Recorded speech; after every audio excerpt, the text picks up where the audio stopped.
Hello everyone, welcome back to Asturis City in City Skylines. Today we are going to build one of the most complex projects of the series.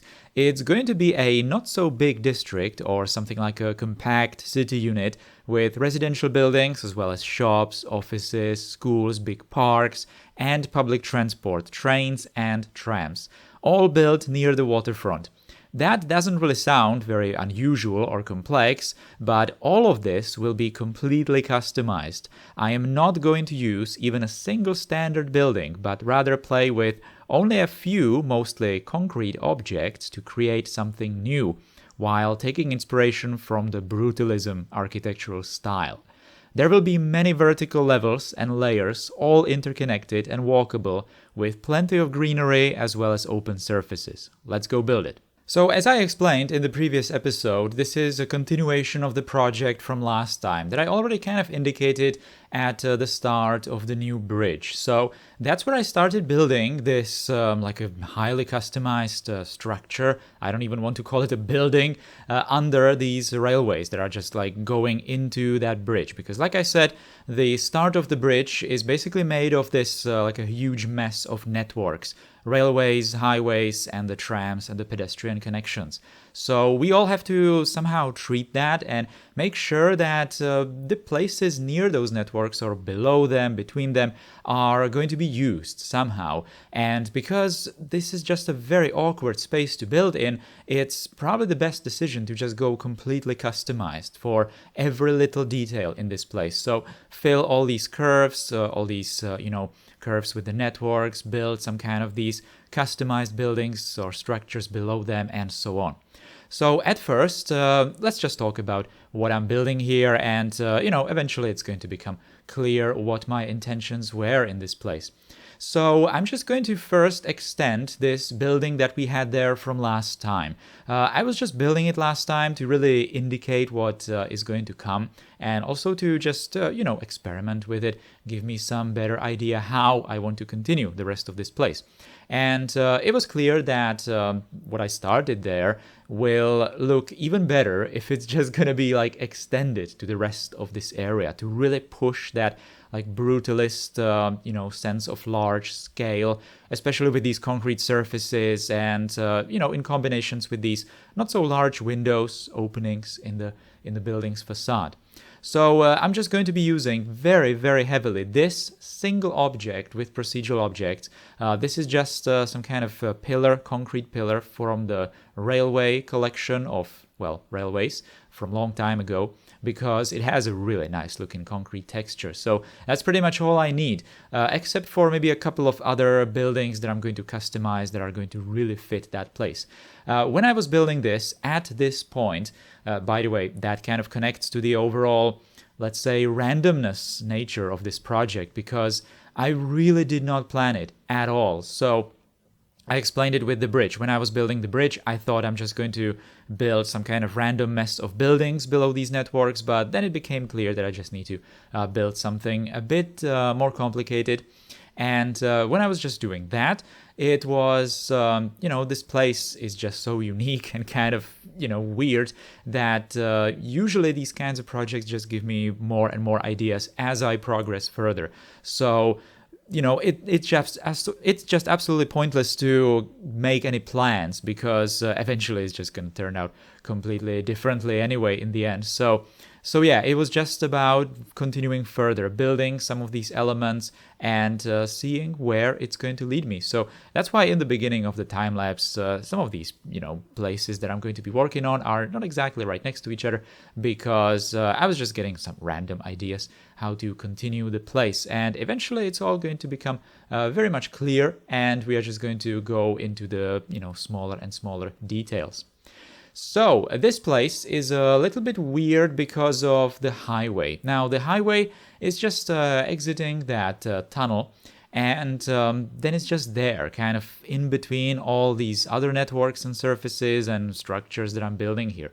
So I did not wanted that because I'm planning on turning this place into mostly like a residential district. So this highway would just be a bit too noisy in that. So I decided that we are just going to cover it with this tube. And this tube is also going to serve as some kind of an interesting element. It's just going to divide the structure between the networks, enclosed between the networks, into two different places. One of them is going to be completely green, and one is just going to be the concrete surface. And I'm just going to put some interesting things on top of it and turn it basically into like just one big structure, big building with huge spaces inside of it, or something like that. So this is what I was talking about. This is that place with the green surface. And recently, I downloaded these fake tunnels. Unfortunately, I'm not going to be using them because I am going to be doing some changes to the railways eventually. But at this point, I did use it. It's basically just a network, the inside of a tunnel. So if you want to create like a custom tunnel, which is not technically a tunnel from like gameplay's point of view, then that network is absolutely perfect. I do believe that it's actually called a fake tunnel in the workshop, so we're easily going to be able to find it, but we are later going to actually turn it into a proper tunnel because I'm going to do some changes like I mentioned. But yeah, I wanted to do that so that I'm going to be able to just turn all of this into like a grass level. As you can see, I was using that grass network and heavily changing it with the node controller. And this is one of the reasons I'm using the old, well, quotation marks, old version of the node controller, so you can just grab those edges of the network and just freely move it around as you see fit. So it's just two segments of that grass network up there, but it's allowing me to just fill that entire area. Right, so yeah, sure, it's a network. You don't really want to detail with networks, but the other alternative would be to just use maybe like 50 different tiles of grass, maybe with procedural objects or as props or something. So this is kind of more efficient, I would say. But anyway, it was becoming more and more clear how this place is going to eventually look. So with these kinds of projects, it's always like an iterative process. You are building some kind of element at first. With me, it's usually the infrastructure, especially these kinds of public transport stops.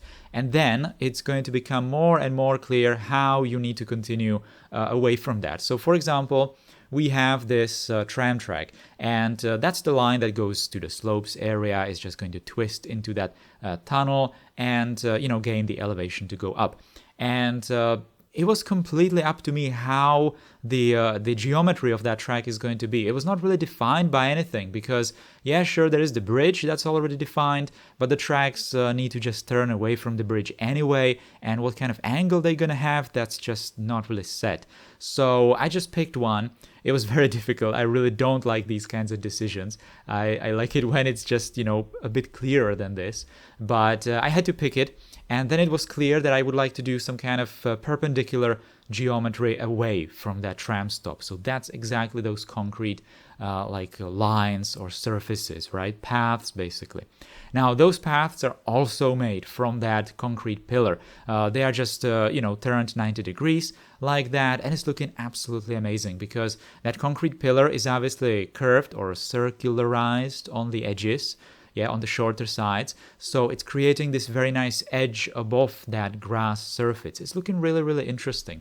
And then I just turned it on the other side as well, so that it's just continuing, as some sort of a bridge over that open space further away from this top grass level.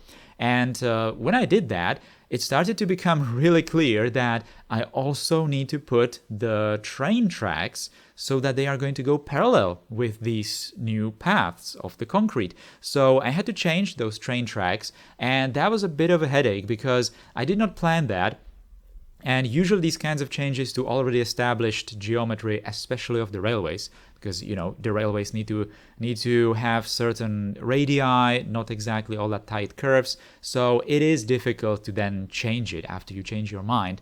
But in this particular case, it kind of sort of worked, even though the radius down below in that place is a bit too tight. But it's still like manageable. It's okay. Right? So that's the change that I did. Unfortunately, that railway was kind of defining the geometry of the building, of the structure between the networks, right? The big brutalist structure that's below these networks.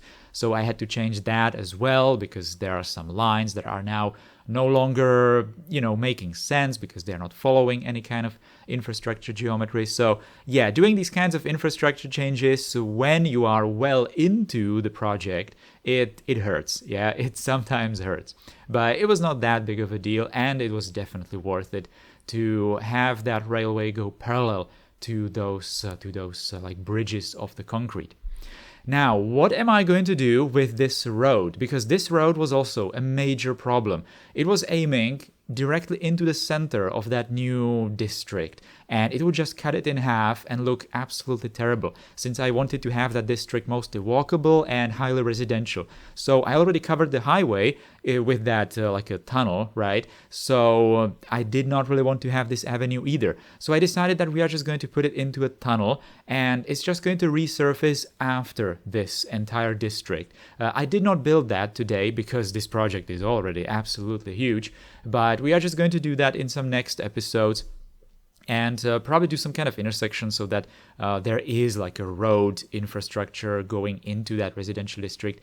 Anyway, yeah, so the main part, the fronts of that district are going to be completely pedestrian surfaces, connections, but there are going to be some connections to the buildings from the back usually, so that it's kind of hidden and out of way. Now, anyway, so that's the main avenue taken care of. Just, put it in a tunnel, be done with it. As you can see, I had to be really creative there with the tunnel entrance. I had to break, for example, that intersection that I had there.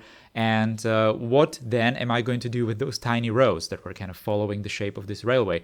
Well, I just decided that they're going to go inside this concrete monstrosity, and they're going to serve as like resupply, entrances. So later I'm going to use the building spawn points to actually make sure that commercial buildings inside of this are going to be resupplied very far away, but still inside this structure. So it was at this point when I was almost done with these like rough, outlines of this entire building. So it was time to start doing some of that like brutalist decorations, because this is something that I was really looking forward to. Now, by the way, I already mentioned that in the previous episode, but it was at this point when I was doing research for the Alterngrad episodes. So I took a look at some buildings from real life, took some inspiration here and there, but not really like, super specific inspiration, but more like just the general feel of some projects, some buildings. So, for example, with that big concrete surface there on the left side of this entire structure, I decided to put those windows in these like cubes that are just going from the roof, and they have different heights, and not really like ordinary or uniform geometry, uniform distribution on that roof, because it kind of looks interesting. And in this grassy surface, I decided that we are just going to build some sort of a park on it and put some sort of sculptures, like artistic, sculptures. I guess that's the best word to describe these. And again, I'm just going to be using the concrete pillar to make them. So it's absolutely completely random. They are just some like turned 90 degrees. Some of them are higher from the grass surface, some are lower, some are forming some sort of like places that you can maybe sit on, have a lunch or whatever. And some are just forming like taller pillars that are maybe even providing some shade, or just some, something to fill the area with. And when I'm done with this, it's eventually going to look like some sort of ruins, like artificial ruins of something. So like ancient ruins, but not really, right? Like fake ancient ruins, modernized somehow, or just to make it look like that. So I don't know, it's interesting, so I kept it there like that. It was a nice little thing to do. So what are we going to do with this train station? Because it was at this point when I had to start thinking about the different levels. Yeah, what kind of levels, what kind of connections between those levels I'm going to do. So at the end of these bridges made of concrete here that are originating from that tram stop, there needed to be something. Those bridges needed to go somewhere. They need to end somewhere. And since I was already using a second instance of that circular building down on that grass surface, might as well use it the third time, 3 is like a nice number. I really like using these odd numbers of buildings or something in these kinds of places, and it just felt really appropriate to do that. So there is that. I made it much taller, this particular building, because it's going to originate on the ground, and it's going to have this part that is just going to go above this connection towards it, right? So there is a gap, there is like an open surface in the middle of that building. So that's going to be filled with pillars, so that obviously the top building is not just, floating in space, and it's also going to have its own like open surface inside of it. I'm later going to decorate that or do that with a network pavement network. All right, so then we have to create some supports for these bridges. I decided that, again, I'm going to use the same concrete pillar for that, but this time I'm going to just angle it like this, make it a bit like circular, but in a well, you see it how it looks, right? Don't need to explain that, and make it in this very uniform looking configuration. So in a way, it's looking maybe like a front of some sort of a dam. Later, I'm going to kind of emphasize that feeling by creating some side walls in here, retaining walls. And we need to, of course, connect all these levels. So right now, we have 3 levels going on in here. We have the top level with that bridge, then the middle level where there is that train station, and the down level, the bottom level with that another tram stop down with that line that goes to the coastline, right? That's the coastline line that just follows, all around the city that we have seen many times before already. Now, by the way, on that middle level where the train station is, I also decided to put another building, and this time a tower. A tower or some kind of a spire or like a very tall building is very common with these kinds of architectural principles, styles, and this one was absolutely perfect for it. I believe that this is called the Waterside Plaza from New York, but by default it's made of bricks, or it has like a brick texture, some kind of tile red texture. So fortunately, we can just convert it into procedural objects, put a white square or white rectangle on it, and turn it into concrete, just like that. I paid attention so that the shade is somewhat similar, the tone is somewhat similar to the rest of those residential buildings, to the circular buildings, and it works. The building kind of fits. It's a very fitting building, like shape-wise. I made it much taller and maybe a tiny bit wider than the original is, because the original is really tiny compared to the scale of this overall area. So this fits. At first I wanted to have more of those buildings. Maybe you could have seen that in the time-lapse, I'm not sure. But I eventually just used this one because it looks the best. So that's going to be there. And by the way, that building is going to have entrances from 2 levels as well. There is that little like a T connection from that concrete bridge level, the top one. But there is also a connection below it on that like a grassy surface that's the same level as the train station, right? And it follows a direct path to those stairs that I was building that then go down towards the bottom level where that second tram station is. And there are, of course, elevators all around the place so that people can just, move freely around. So yeah, that is, at this point, it was absolutely clear how the rest of this area needs to continue. So, for example, I just quickly, well, not exactly quickly, but reasonably quickly, definitely quicker than the first part, I just this second part of this huge building below the bridge networks. And I used exactly the same style as before, although in here I had to add one more row of these like sawtooth pattern windows, because this part is larger or taller.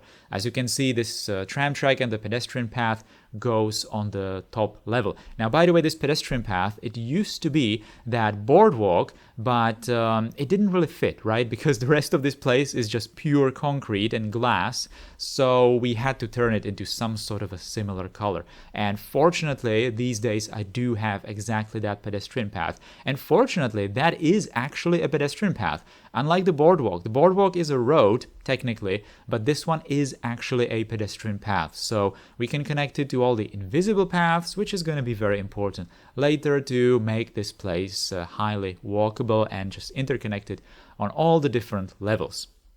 Now, This big structure in here was just a huge wall of concrete and glass, but it had to have some kind of entrances, right?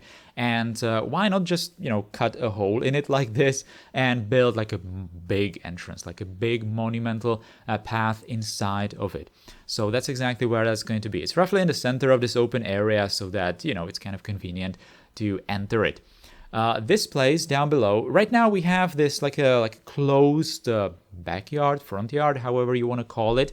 So we needed to fill it with something. I did not want to have it just yet completely green or just completely open. So I wanted to have more residential structures in it. So I just used one more of these circular or roundabout buildings and just the front face of it really. As you can see, I turned or just hid that back portion of the building, also because that would be going inside the tram tracks and I could not afford that. And this is going to create another level or continuation of certain levels in this area, and it's just going to create, something more interesting. And this building is going to have a direct view over the river, over the bay, over the bridge, over the space elevator as well. Some apartments at least. So, that is going to be just more interesting. And I believe that this place, when it's done, it's going to house some 4,000 or 5,000 people in the city, gameplay-wise. So yeah, that's a reasonably big number considering that the city, as you can see right now, has some 30,000 inhabitants. So it's going to be a major residential district. And it has to be, obviously, because like I always say, the people are going to be the detail on all the open surfaces, all the stairs and train stations, tram stops. So it is very important that we are going to go for this quantity of pedestrians everywhere, really. And this is obviously going to help also the inner places inside the city. You don't believe me in the comments, but those green surfaces that we have in the downtown, they are going to be absolutely crowded because obviously these people living in all of these suburbs pretty much, they will go to the downtown, they will use the public transportation and, use inevitably all those kinds of places in the downtown. So, that's all part of the plan. Anyway, this is just me detailing some of the connections, pedestrian connections. So on the side of that last building, residential building, I placed those stairs, and that's just like a connector into the rest of these levels, right? So there are even the connections into those other stairs, as you can see on the side, and those stairs or the pedestrian connections are forming this like a tunnel entrance for that bottom tram line.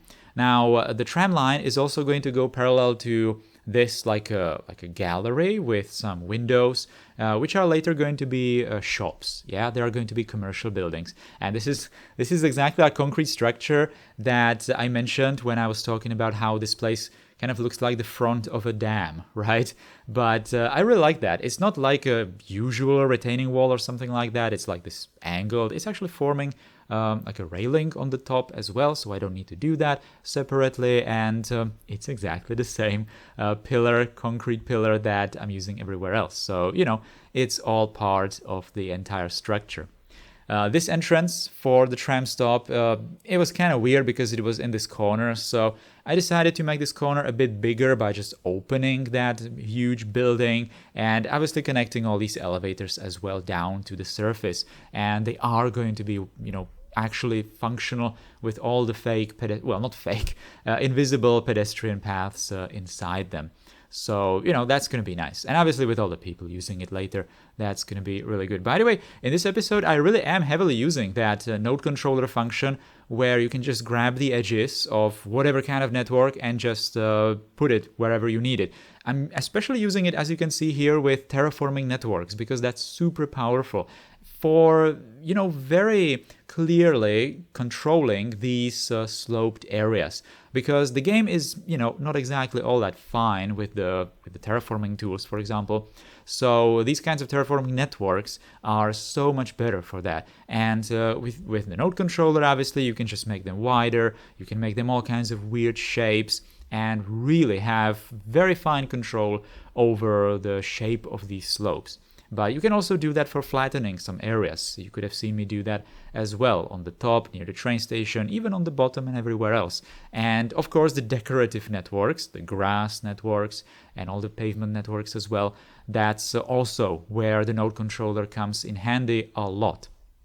Anyway, this what I'm doing in here are the pillars for these residential buildings. I'm just putting them here on the roof at first because, I can't really see very well down below. And then I'm just going to make them go to the appropriate heights. The bottom buildings I obviously had to cut because of the railway. So that was like something that I completely forgot about. And then I had to do it after I already built all this. So that's a place that I will have to still work on in some future episodes. By the way, past this building, I did not build anything. This project was already huge, and this place is technically still not going to be finished at the end of today's build. So we will still have to work on this in some next parts.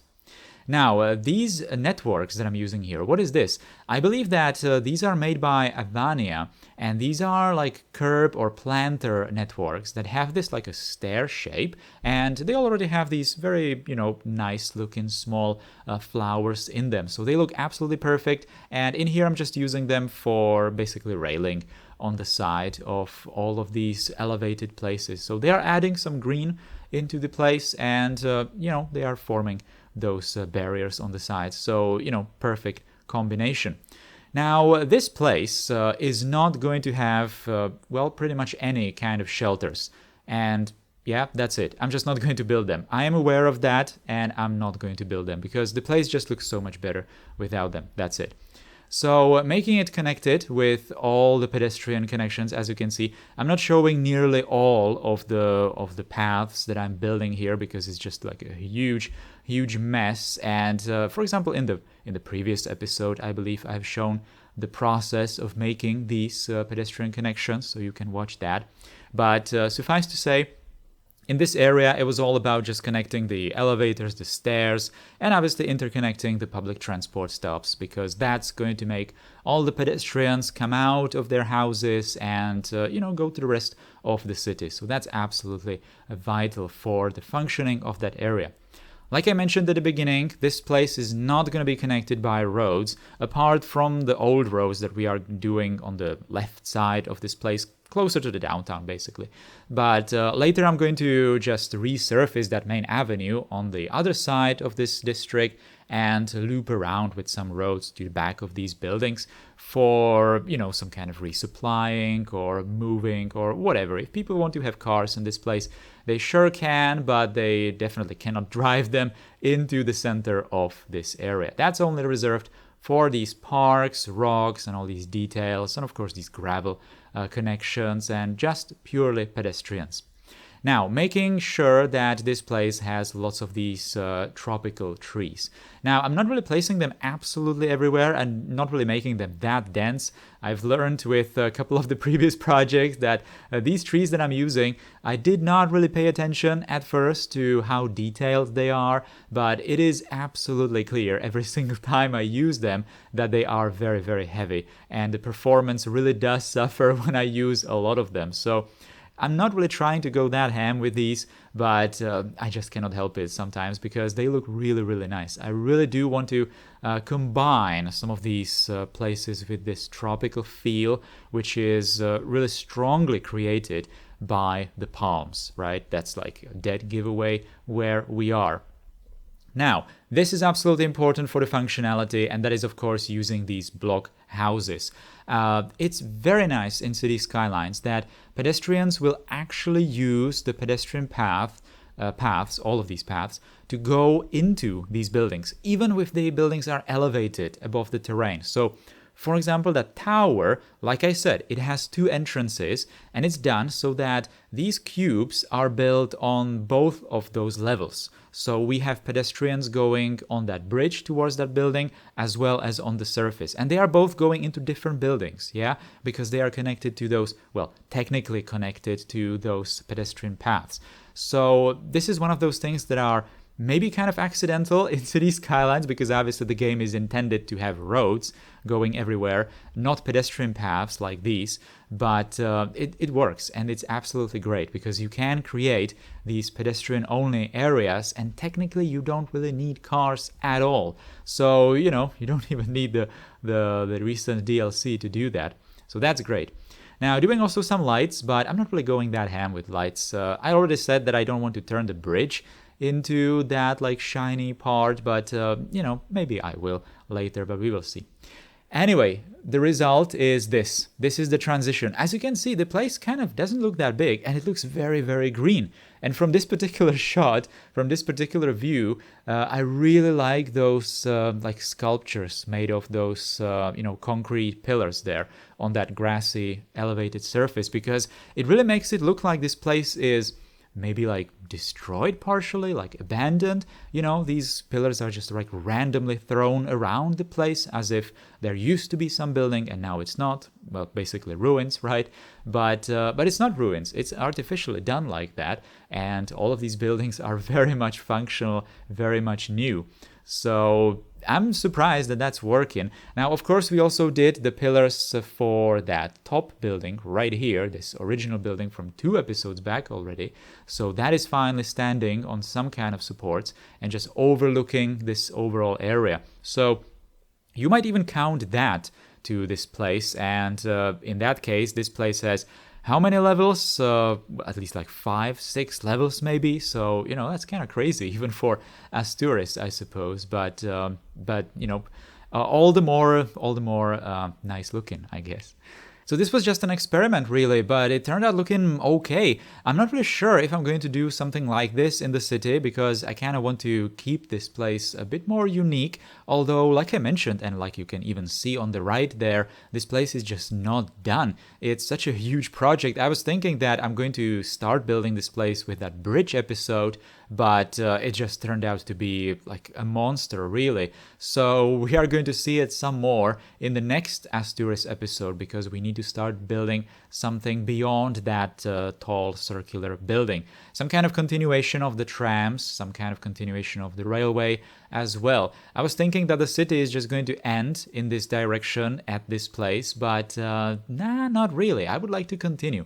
Probably not in this particular style anymore, because, like I said, I want to keep it a bit more unique, but we have to end it at least somehow. So, some kind of nice looking edge we need to think of. So this place is only allowed because of the new tools in all kinds of mods that we have right now. So I was heavily using the network multi-tool in this place, for example, because it allowed to create all those connections for the train, especially, so that I can have some reasonable radii for the tracks. Then, of course, procedural objects. All of the new tools in procedural objects, some of which are not exactly new, but back in the day when I was building Aurelia, for example, some projects in Aurelia, this would just not be possible. We can now, for example, do the alignment of heights in procedural objects. We can do that copy-paste function where you can just copy an object and replace different objects with it, and multiple of them at the same time. That's absolutely huge for these kinds of things. You can just copy-paste those projects by just holding, the gizmo and just in like uniform distances copy these things.